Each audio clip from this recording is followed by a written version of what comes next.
2026 বিধানসভা নির্বাচন এখনো 1 বছর 2 মাস প্রায় বাকি, কিন্তু তারই মধ্যে রাজ্যের শাসক দল তৃণমূল কংগ্রেসের প্রধান নেত্রী মমতা বন্দ্যোপাধ্যায় 2025-এর শুরু থেকেই দলের হাল শক্ত হাতেই ধরলেন।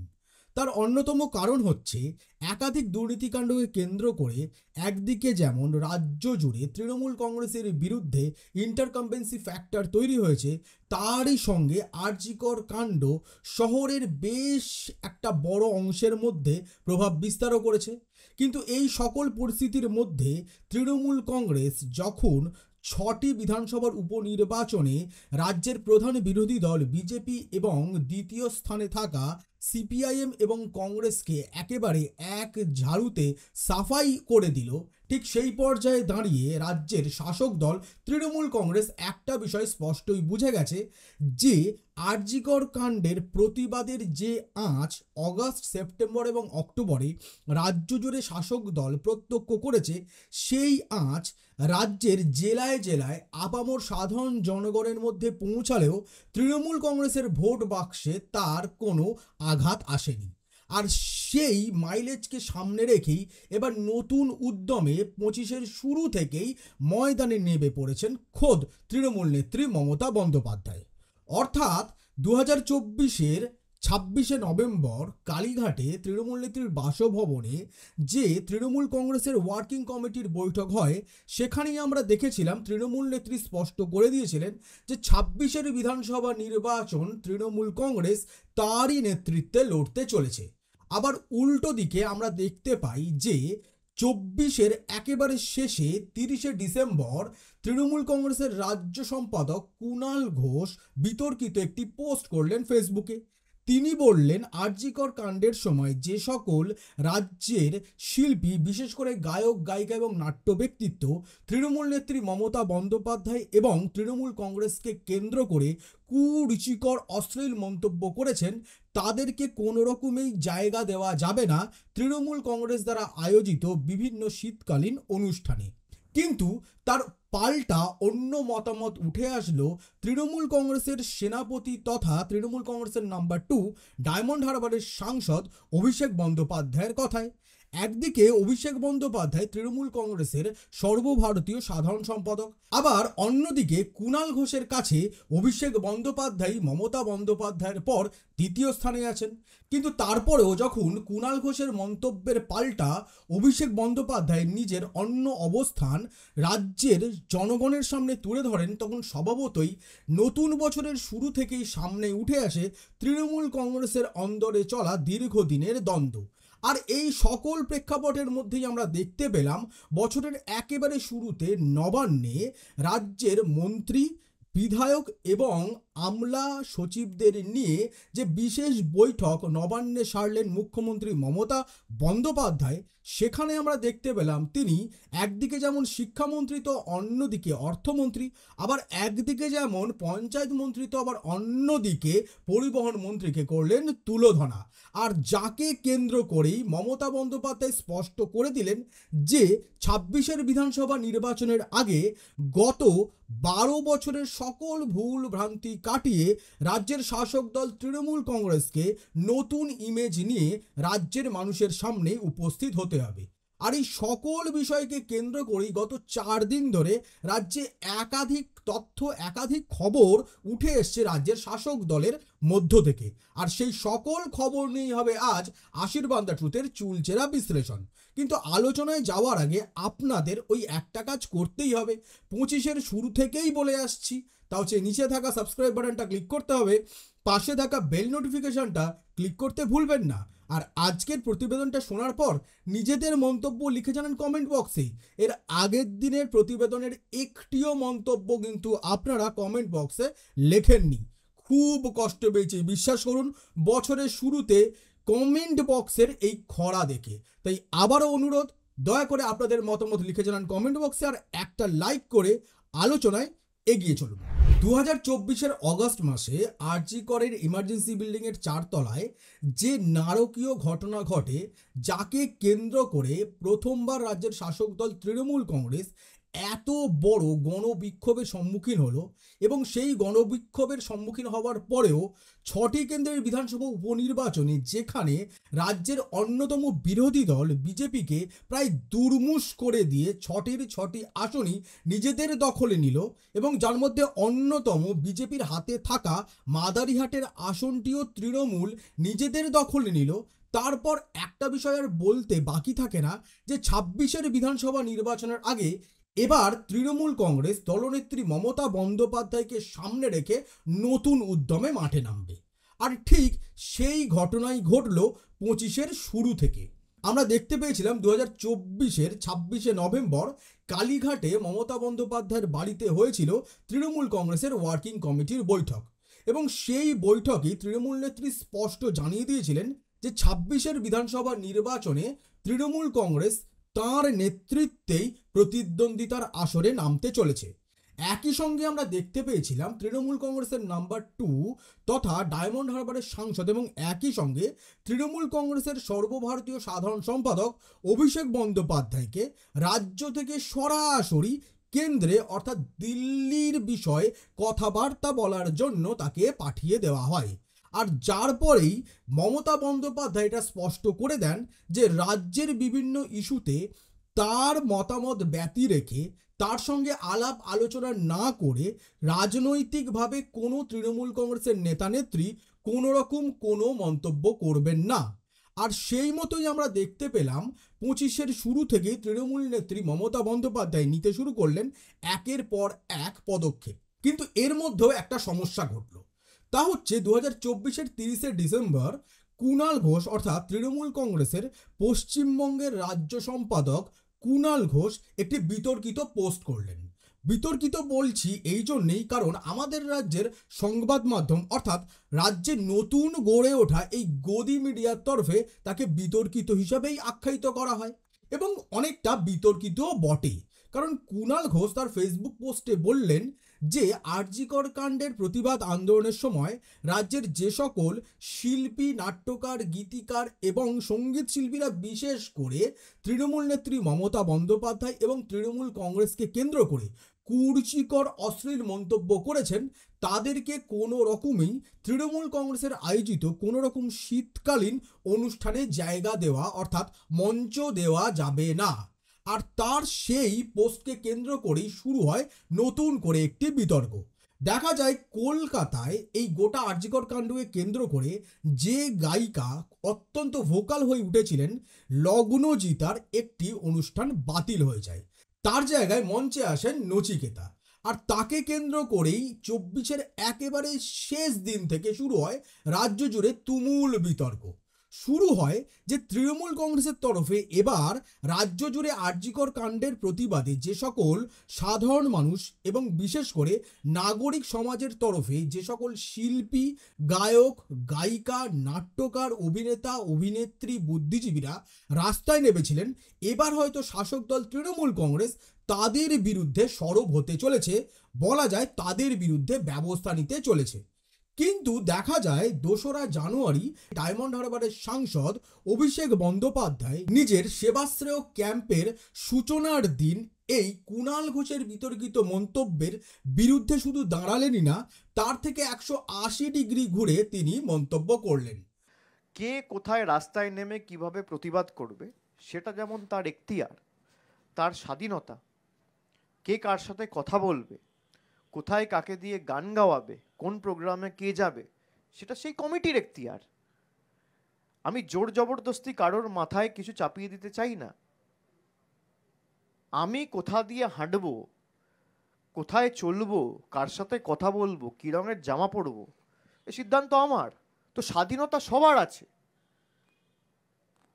যেমন একজনের রাস্তায় নেমে প্রতিবাদ করার স্বাধীনতা আছে, কেউ যদি একটা প্রোগ্রাম করে কাউকে আনতে চায় তার স্বাধীনতা রয়েছে।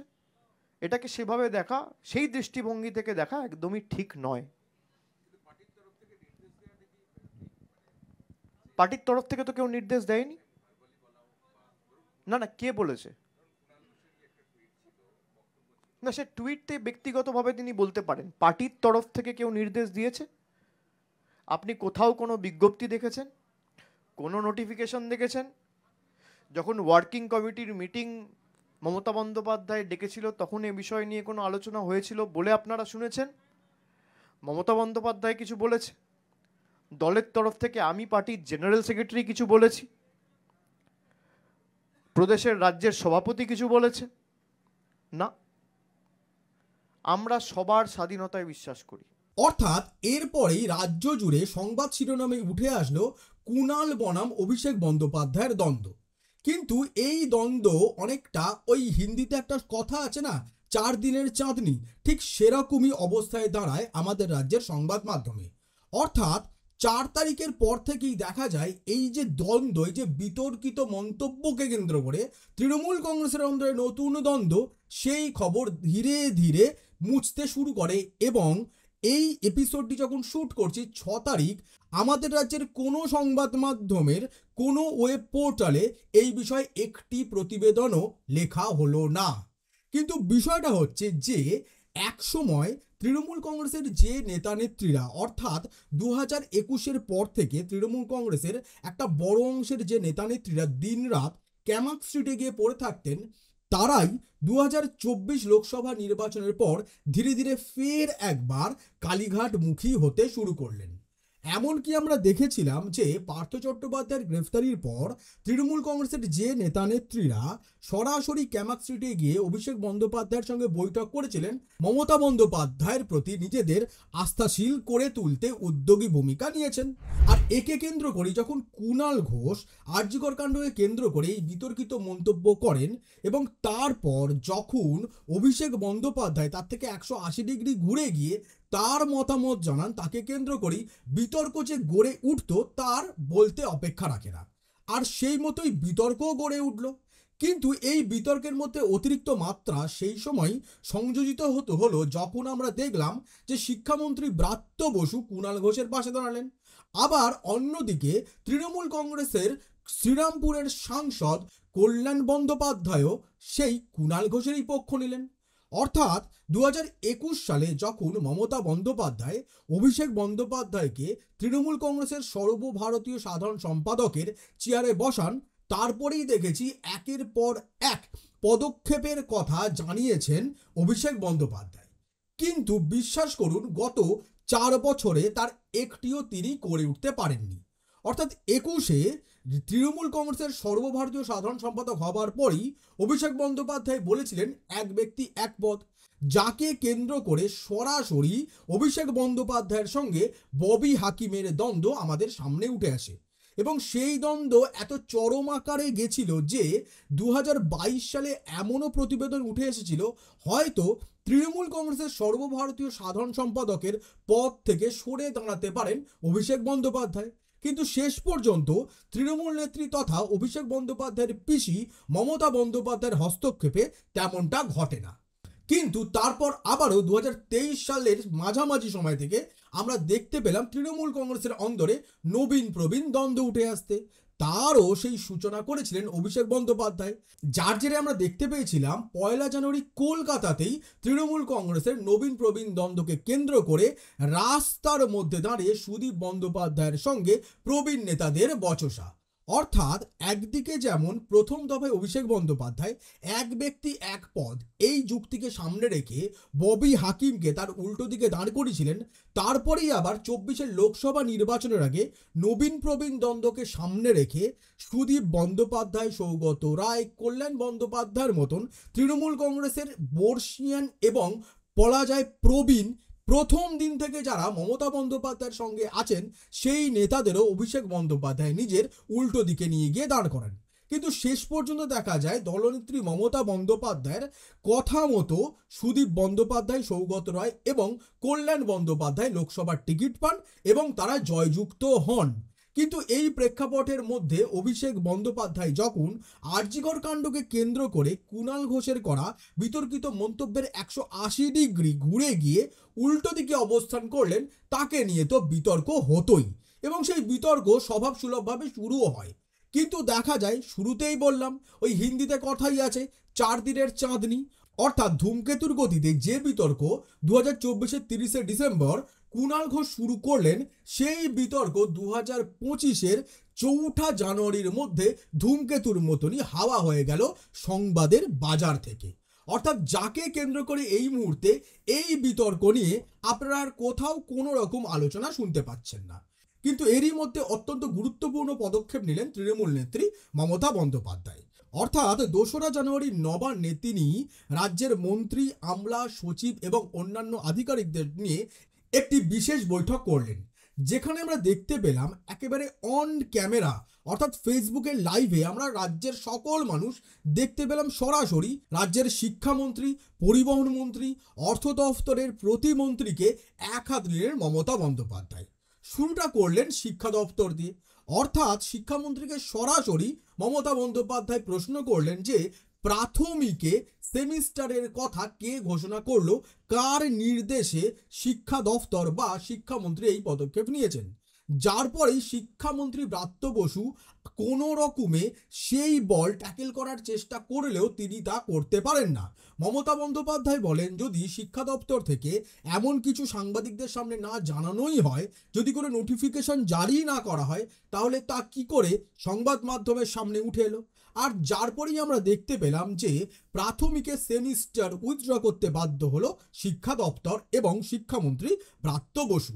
কিন্তু শুধু এটাই না, তারই সঙ্গে আমরা দেখতে পেলাম বিকাশ ভবনের তরফে রাজ্যের জেলায় জেলায় প্রত্যেকটি স্কুলের কাছে জানতে চাওয়া হলো নতুন জানুয়ারি মাস থেকে যে সেশন শুরু হয়েছে স্কুলগুলিতে, সেই সেশনে নতুন কত ছাত্রছাত্রী ভর্তি হয়েছে। এবং একই সঙ্গে আমরা দেখতে পেলাম উচ্চশ্রীতে মিউচুয়াল ট্রান্সফারের জন্য পোর্টালে আবেদন করার প্রক্রিয়াও শুরু করলো রাজ্য সরকার। আবার অন্যদিকে আমরা দেখতে পেলাম যে একদিকে যেমন রাজ্য সরকারের কর্মচারীরা দীর্ঘদিন ডিএ নিয়ে আন্দোলন চালাচ্ছেন এবং শীর্ষ আদালতে এই মুহূর্তে শুনানির শিকে ঝুলে রয়েছে ডিএ মামলা, ঠিক সেই প্রেক্ষাপটের মধ্যে দাঁড়িয়েও মমতা বন্দ্যোপাধ্যায় অর্থ দফতরের প্রতি নিজের উষ্মা প্রকাশ করলেন এবং সেখান থেকেই উঠে এলো যে রাজ্য সরকার সরকারি কর্মচারীদের ডিএ মিটিয়ে দেওয়ার জন্য সদার্থক ভূমিকা দেখাচ্ছেন।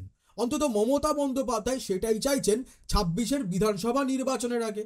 আবার এরই সঙ্গে আমরা এটাও দেখতে পেলাম যে রাজ্যের পরিবহনের যে হাঁড়ির হাল, অর্থাৎ যে ভেঙে পড়া পরিবহন ব্যবস্থার জেরবার রাজ্য, বিশেষ করে কলকাতা এবং শহরতলিতে আমাদের অনুবীক্ষণ যন্ত্র দিয়ে খুঁজতে হয় বেলা গড়ালেই সরকারি বাস বা কাক ভরে সরকারি বাস, তা নিয়েও কিন্তু পরিবহন মন্ত্রীকে তুলোধনা করতে ভুললেন না মমতা বন্দ্যোপাধ্যায়। যার জেরে আমরা দেখতে পেলাম কিন্তু রবিবার থেকে ধীরে ধীরে রাস্তায় অতিরিক্ত সরকারি বাস নামতে শুরু করলো এবং সেই সরকারি বাস সোমবার অনেকটা বাড়লো। শুধু তাই না, রাজ্যের পরিবহন মন্ত্রী এবং পরিবহন সচিবকে দেখা গেল সেক্টর 5-এ বাস স্ট্যান্ডে দাঁড়িয়ে সরকারি বাসের হাল হকিকত সরজমিনে খতিয়ে দেখতে। এবার এরই মধ্যে আর একটা প্রেক্ষাপট সামনে এলো, তা হচ্ছে আরজিকর কাণ্ডকে কেন্দ্র করে কলকাতা পুলিশ এবং একই সঙ্গে রাজ্য পুলিশ রাজ্যের মানুষের কাছে যে কনফিডেন্স হারিয়েছিল, সেই কনফিডেন্স ধীরে ধীরে ফিরে আসতে শুরু করলো যখন রাজ্য জুড়ে তারপরে ঘটা একাধিক ধর্ষণ এবং খুনের ঘটনায় রাজ্য সরকার দ্রুত পুলিশ প্রশাসনের অত্যন্ত তৎপরতার সঙ্গে কাজ করার জেরে নিম্ন আদালতে চার্জশিট জমা দিল এবং তাকে কেন্দ্র করে ইতোমধ্যে 3টি ঘটনার সাজাও ঘোষণা হয়ে গেল। আর এরই পরিপ্রেক্ষিতে দাঁড়িয়ে মমতা বন্দ্যোপাধ্যায় 2 তারিখ নবান্নের বিশেষ বৈঠকে রাজ্যের এই প্রথম সারির রেজিমেন্টেড ফোর্সের মধ্যে কনফিডেন্স বিল্ড আপ করার জন্য দিলেন অতিরিক্ত বুস্ট। তিনি সরাসরি রাজ্য পুলিশের অন্দরে চলা লবির অভিযোগ সামনে নিয়ে আসলেন। শুধু সামনেই নিয়ে আসলেন না, তিনি সে বিষয়ে কথাও বললেন, যাকে কেন্দ্র করে রাজ্য পুলিশের নিচু তলার কর্মী এবং পুলিশ আধিকারিকদের মধ্যে অতিরিক্ত কনফিডেন্স বিল্ড আপ করতে পেরেছেন মমতা বন্দ্যোপাধ্যায় তথা পুলিশ মন্ত্রী মমতা বন্দ্যোপাধ্যায় বলেই রাজনৈতিক সমীক্ষকদের মতামত। কিন্তু এই সমগ্র প্রেক্ষাপটের মধ্যে একটা বিষয় খুব উল্লেখযোগ্য, তা হচ্ছে আরজিকর কাণ্ড থেকে শিক্ষা নিয়ে মমতা বন্দ্যোপাধ্যায় কিন্তু 26-এর বিধানসভা নির্বাচনের আগে কোনো রকম ভুল করতে আর রাজি নন। তার জেরেই আমরা দেখতে পেলাম যে রাজ্য সরকারের তরফে আবাস প্রকল্পের টাকা যখন কথা মতো ব্যক্তিদের ব্যাংক অ্যাকাউন্টে পাঠানো হলো এবং তারপরেই আমরা দেখতে পেলাম উত্তর দিনাজপুরে একাধিক ব্যক্তির অ্যাকাউন্টে আবাসের টাকা জমা পড়ার পর সেখান থেকে কারোর 20,000, কারোর 25,000, কারোর 30,000 টাকা মতো কেটে গেল। তারপরেই তদন্ত শুরু করলো রাজ্যের সাইবার ক্রাইম আধিকারিকেরা এবং যার জেরে ইতোমধ্যেই স্থানীয় এক বিজেপির পঞ্চায়েত সদস্যের স্বামীকে গ্রেফতার করা হয়েছে এক ক্যাফের মালিককে। অর্থাৎ ট্যাবের টাকা দেওয়াকে কেন্দ্র করে রাজ্য জুড়ে যে সাইবার ক্রাইমের ঘটনা উঠে এসেছিল সেই সাইবার ক্রাইমের থেকে শিক্ষা নেই এই আবাসের টাকা ব্যাংক অ্যাকাউন্টে পাঠাবার আগে দফায় দফায় রাজ্যের সরকারি আধিকারিকেরা যে উপভোক্তার অ্যাকাউন্টে টাকাটি দেওয়া হবে তার তথ্য তোলা শুধু করেননি, তার বাড়িতে গিয়ে তার অ্যাকাউন্ট নাম্বার, আধার নাম্বার সবই যাচাই করে এসছেন। তার জেরে এখনো পর্যন্ত আবাসকে কেন্দ্র করে ছোটোখাটো অভিযোগ উঠলেও তা দ্রুত যেমন নিষ্পত্তিও হয়েছে, বড় সড়ো এখনো পর্যন্ত তেমন কোনো অভিযোগ সামনে আসেনি। কিন্তু প্রসঙ্গ হচ্ছে যেখানে 26-এর বিধানসভা নির্বাচন এখনো এতগুলো দিন বাকি, তাহলে কেন 25-এর শুরু থেকেই মমতা বন্দ্যোপাধ্যায় একেবারে আসরে নেমে পড়েছেন? তার অন্যতম কারণ হচ্ছে গত 13 বছরে রাজ্যে শিল্পে চলছে প্রবল খরা, যার জেরে 2025-এ নিউ টাউনে হতে চলা বিশ্ববঙ্গ বাণিজ্য সম্মেলনে মমতা বন্দ্যোপাধ্যায়ের অন্যতম পাখির চোখই রাজ্যে কোনো ভারী শিল্প আনা।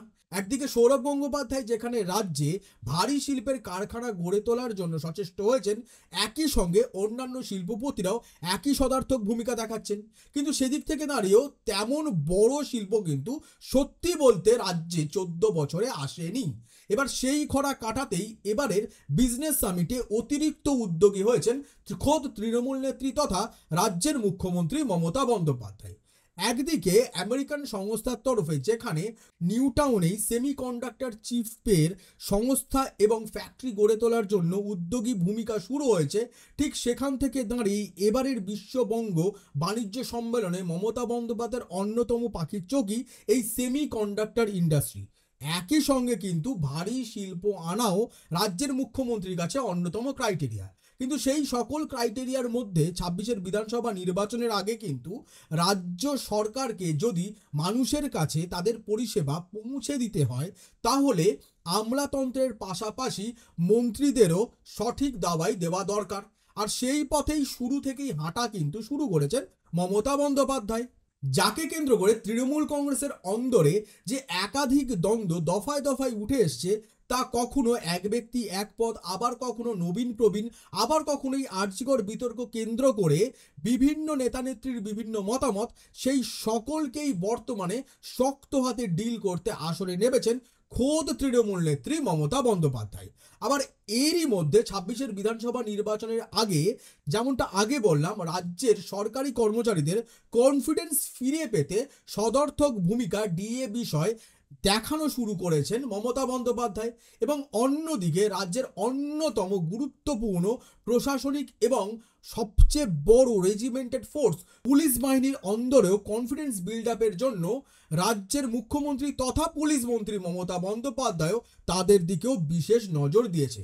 অর্থাৎ 26-এর বিধানসভা নির্বাচনের আগে একদিকে যেমন দলের অন্দরের বিভিন্ন দ্বন্দ্বকে কাটিয়ে দলকে একজোট করে রাস্তায় নামাতে হবে, সেই পথে উদ্যোগী ভূমিকা নিয়েছেন মমতা বন্দ্যোপাধ্যায়, ঠিক তেমনটা রাজ্য জুড়ে প্রশাসনিক ক্ষেত্রে আমলাতন্ত্র এবং সরকারি কর্মচারীদের মধ্যে কনফিডেন্স বিল্ড আপ করার জন্য উদ্যোগী হয়েছেন মমতা বন্দ্যোপাধ্যায়। আবার একই সঙ্গে রাজ্যের ভোটারদের কাছে ভোট চাইতে যাওয়ার আগে তাদের যে মৌলিক পরিষেবাগুলি দেওয়া দরকার, সেইগুলি যাতে সুষ্ঠুভাবে তাদেরকে দেওয়া যায় সেদিকেও উদ্যোগী নজর দিয়েছেন রাজ্যের মুখ্যমন্ত্রী। আর তারই মধ্যে রাজ্যের পুলিশ বাহিনীতে কনফিডেন্স বিল্ড আপের মধ্যে দিয়ে একেবারেই রাজ্যের মুখ্যমন্ত্রী মমতা বন্দ্যোপাধ্যায় এটা কোথাও যেন সরাসরি ঘোষণা করেই দিলেন যে তৃণমূল কংগ্রেস 26-এর বিধানসভা নির্বাচনের বিউগেল 25-এর শুরুর দিন থেকেই বাজিয়ে দিল।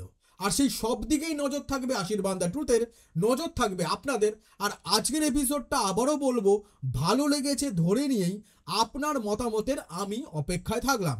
আর তাই দেরি না করে লিখে ফেলুন নিজেদের মতামত কমেন্ট বক্সে, আর একটা লাইক করুন একই সঙ্গে এপিসোডটা শেয়ার করুন বন্ধু বান্ধব আত্মীয় স্বজনের সঙ্গে, শেয়ার করুন আপনাদের নিকটবর্তী হোয়াটসঅ্যাপ গ্রুপগুলিতেও। আর ততক্ষণ দেখতে থাকুন, সঙ্গে থাকুন আশীর্বাদ দ্য ট্রুথের। আমি আশীর্বাদ, নমস্কার।